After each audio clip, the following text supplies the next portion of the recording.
Hi, so it's time for Wednesday night's show story time, and this is National Libraries Week. So we have some special stories about libraries. Let's get going.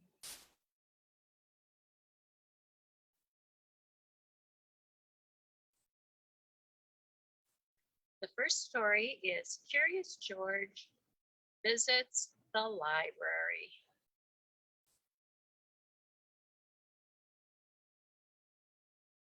It's by Margaret and H.A. Rays. This is George. He was a good little monkey and always very curious.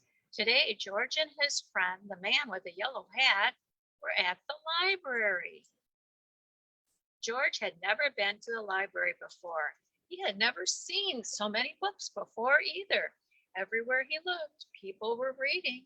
Some people read quietly to themselves. But in the children's room, the librarian was reading out loud. It was story hour. George loves stories. He sat down with a group of children to listen.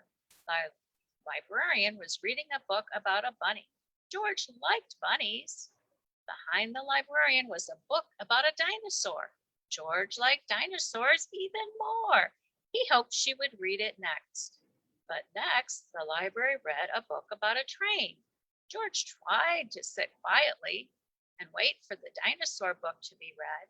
But sometimes it is hard for a little monkey to be patient.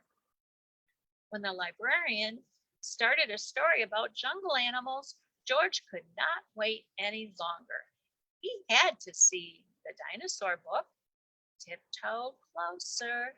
Look, a monkey, shouted a girl. The librarian put her finger to her lips. We must be quiet so everyone can hear, she said nicely. But there's a monkey, said a boy. The librarian nodded and smiled. She agreed. When she finished reading the jungle story, the librarian reached for the dinosaur book. Where did it go? And where was George?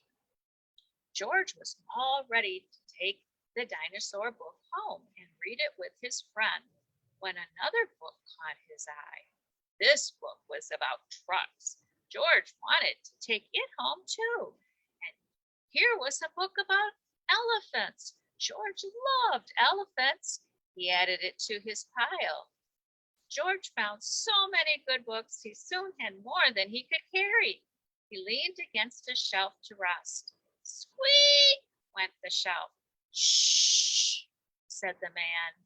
Squeak, went the shelf again. And it moved. Why, it wasn't really a shelf after all. George had found a special cart for carrying books. What luck! Now George could carry all the books he wanted. He rolled the cart between the shelves and stacked up books about boats and kites and baking cakes. He climbed higher to reach books about trains and planes. At last, George had all the books he could handle. He couldn't wait to head home and start reading. And right in front of him was a ramp leading to the door. George was curious. Could he roll the cart all the way home? Down the ramp George went. The cart rolled faster and faster. Stop! A library volunteer shouted. Come back here with my cart! But George was too excited to listen. The cart was picking up speed and George was having fun. Until crash! George and the cart ran smack into a shelf of encyclopedias. Books flew up into the air, and so did George. He landed in a big pile right between O and P. Oh no, moaned the volunteer when he saw the mess George had made. How am I going to put away all these books? I'd like to borrow this one, said a boy from Story Hour. And I'll take this one, said a girl. With help from George and the children, the books were sorted in no time. Soon there was just a small pile of George's favorites left.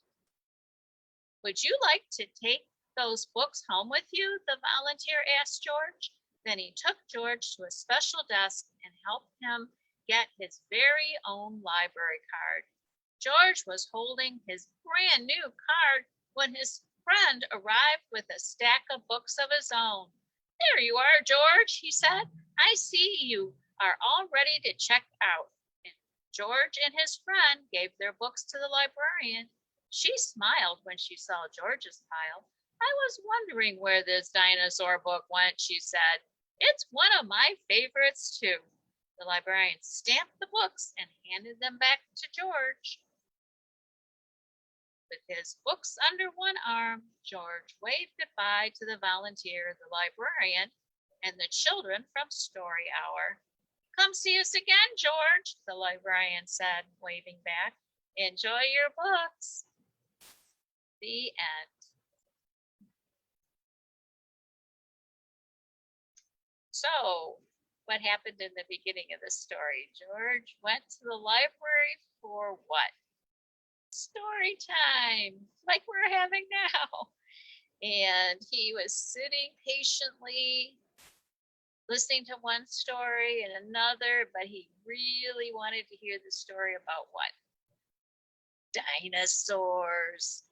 And so he couldn't wait any longer. So he borrowed the dinosaur book she was going to read. And he started walking out. And then what happened? Did this ever happen to you when you're in the library? It does to me. See another book and another book and another book. And then you have so many books. He had so many books he couldn't carry them. And then he was leaning against the wall, and the wall did what? It moved. It wasn't a wall at all. It was a cart for books. He's like, oh, great. Now I can put all the books I want on the cart. So he's rolling the cart, and the cart was rolling down what? An incline. And so he was getting faster and faster because gravity was pulling him down. And then what happened? Crash! All the books went everywhere, right in the middle of the encyclopedias. But so then he had a big pile of mess, and the volunteers like, how am I going to put all these books away? But then kids started picking up books that they wanted to check out, and then pretty soon they all got sorted, and then George had a small pile left to check out. He got his very own library card, and the man with the yellow hat also had books. And so they all said, come back again, George. I hope you enjoyed that story. And now we're going to enjoy another story. And this story is called The Sea of the Lost Books.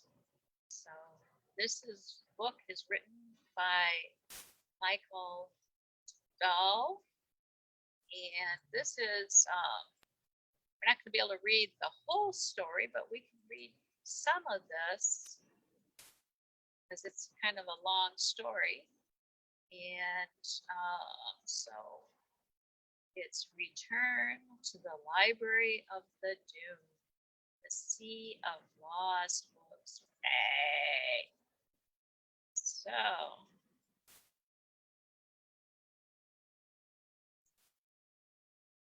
behold the Library of Doom, the world's largest collection of deadly and dangerous books. Only a librarian can prevent these books from falling into the hands of those who would use them for evil. But what happens when the librarian himself falls into the hands of evil?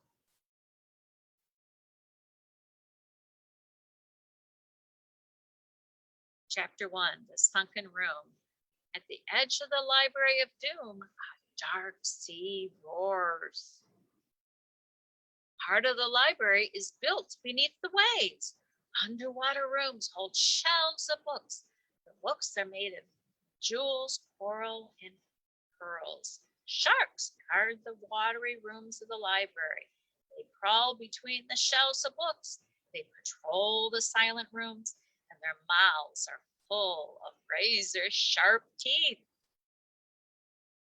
A light glows. The sharks stop swimming. Their eyes fill with fear. A shadow glides through the sea. The sharks flee. The shape moves toward the underwater rooms. Long arms stretch through the water. Each arm is full of poison. The arms reach out toward the library. The arms, the floating treasure. The arms wrap around the library's windows and towers. Then the arms tighten. They squeeze hard. Ooh, look at that. The library rooms are crushed. The walls shatter. Books stream through the cracks. They rush out like schools of frightened fish. The books float higher. Soon they reach the surface of the sea. They fly on the waves like flat, square islands.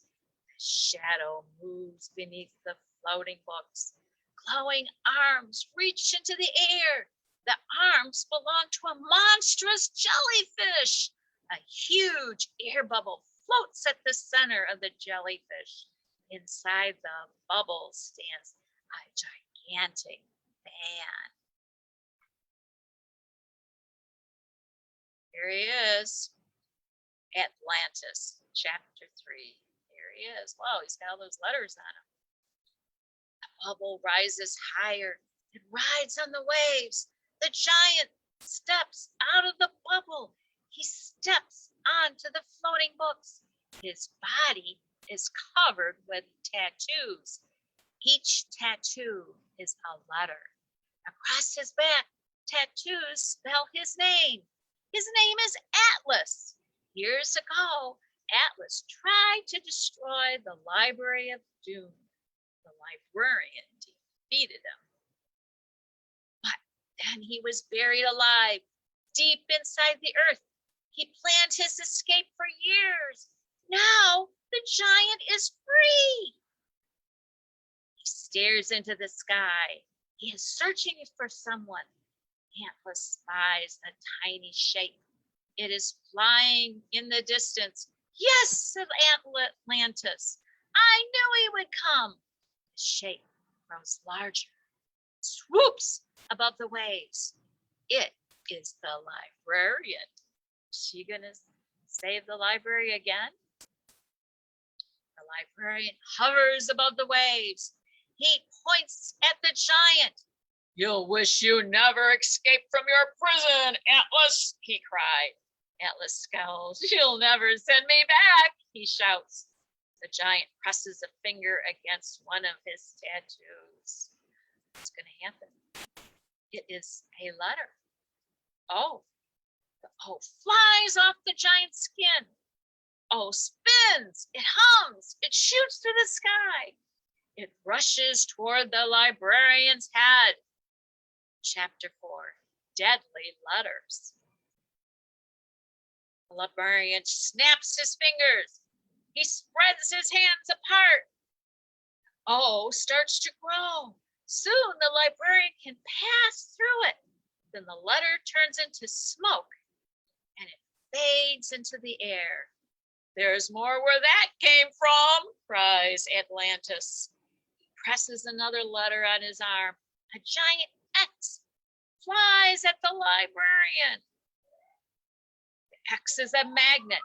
It pulls the librarian onto its arms. The librarian cannot move. The giant jellyfish glides towards the X. Long arms reach towards the librarian. One drop of their poison and you will be an ex-librarian, said Atlantis. The librarian closes his eyes. His glasses begin to shine. Soon his whole body burns brightly. Flames burst from the librarian. The X breaks. The jellyfish is blinded. flees to the bottom of the ocean. The librarian is free. He flies towards Atlantis. Chapter 5, final paper. Return the books to shore, orders the librarian. No, I don't care about them, says Atlantis. It is you I am after. A large boat floats beneath the librarian. Its covers open slowly. The pages are wet. The seaweed has made them soggy. The librarian cries out. He falls from the air. He lands on the wet pages of the open book. I had many years to think and plan, says Atlantis. I learned everything I could about you and your library. That's how I learned about your weakness. What paper, says the librarian. You are powerless against it, says Atlantis. The librarian sinks deeper. He is stuck in the slimy pages. Perhaps you need more seawater, says Atlantis. He touches another tattoo. The letter C leaps from his chest. It hangs above the librarian's book. The giant laughs. The sea turns into water. Inky rain spills on the pages. The librarian cannot pull himself out of the black goo. Soon it will be over, says the giant. This is your last chapter. That book will be your grave. The librarian sinks up to his chin. Waves splash onto the book. Pages grow wetter and wetter. Soon he will be buried in the paper. Chapter 6. Enter the specialist. Behind Atlas's head, another tiny shape flies in the distance. The shape grows larger. It soars above the waves. The giant shouts, how does it feel to be buried alive? The librarian's hand sticks out from the paper. His fingers move weakly. Suddenly, someone swoops down and grabs the librarian's hand. He is pulled out of the book. The librarian looks up at his rescuer. The specialist, cries the librarian. I thought you were a legend. The specialist smiles. Let's find out how real I am, she says. Specialist, yells Atlantis. I will use your own letter against you. He touches that tattoo S on his arm. The letter S grows into a whip. The giant aims the whip at the woman. It wraps around her waist. Ah! Cries the specialist. She pulls the S whip off her waist.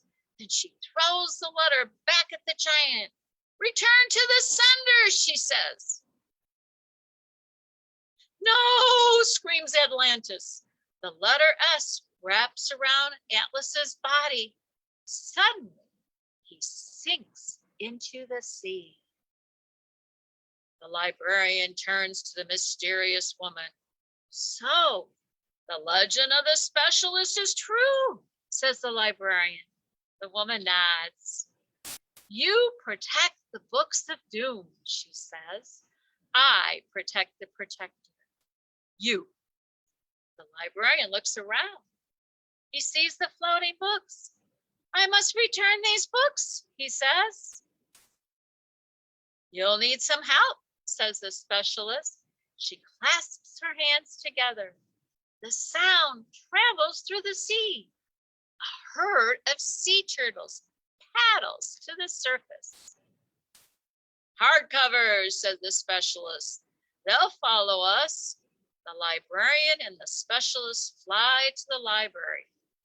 Below them, the hardcovers push the books back to shore. Well, we were able to finish. This about the author. Michael Dahl is the author of more than 200 books for children and young adults. He has won the AEP Distinguished Achievement Award 3 times for his nonfiction. His Fanatigan's Way mystery series was shortlisted twice by the Anthony and Agatha Awards. He has also written the Library of Doom series. He is a featured speaker at conferences around the country on graphic novels and high interest books for boys. And the illustrator is Brandon Bradford Kendall. He has enjoyed drawing for as long as he can remember. As a boy, he loved to read comic books and watch the old monster movies. He graduated from Rhode Island School of Design with a BFA in illustration. He has owned his own commercial art business since 1983 and lives in Providence, Rhode Island with his wife, Leah, and their 2 children, Lily and Stephen. They also have a cat named Hansel and a dog named Gretel. So that's the end of the story. So it says Atlantis. In Greek mythology, Atlantis was a god who carried the world on his back. But in the world of the Library of Doom, Atlas is a terrible villain. With letters tattooed on every inch of his body, Atlas might seem to be someone who loves words. But he's not. He's a thief of words. When the librarian finally imprisoned Atlas decades ago, he thought that the world was safe. But Atlas has used some of his tattooed letters to form a key and was able to escape. Atlas is now back in the dungeons of the Library of Doom, surrounded by armed guards. The librarian has hired tattoo artists to try to erase Atlas's tattoos before it is too late. So, hope you enjoyed this story. And here's some discussion questions. Why did Atlas want to trap the librarian? Why did he want to trap the librarian? And what do you think about the title of this book? Does it match what you felt when you read the story? Who is the librarian and who is the specialist? So if you want to, you can have some fun. You can make a list of 5 letters that are tattooed on Atlas's body in this book. You can't use the words that were mentioned in the library. And then what does each tattoo do? And then part of the Library of Doom is underwater. What kind of books do you think are stored under there? It's underwater. What are they about? Make a list of titles of books that might be kept underwater. Part of the library. And create a cover for the book. It can be for this book or another book you like, or a made-up book. Don't forget to write the information on the back and include the author and the illustrator's name. So I hope you enjoyed this Wednesday night story time. And again, we're celebrating National Library Week. So return tomorrow at 3 o'clock for Grandma Reads a Story. This is Bonnie Balda from the Ponic Public Library, wishing you a happy and healthy evening and day. Goodbye.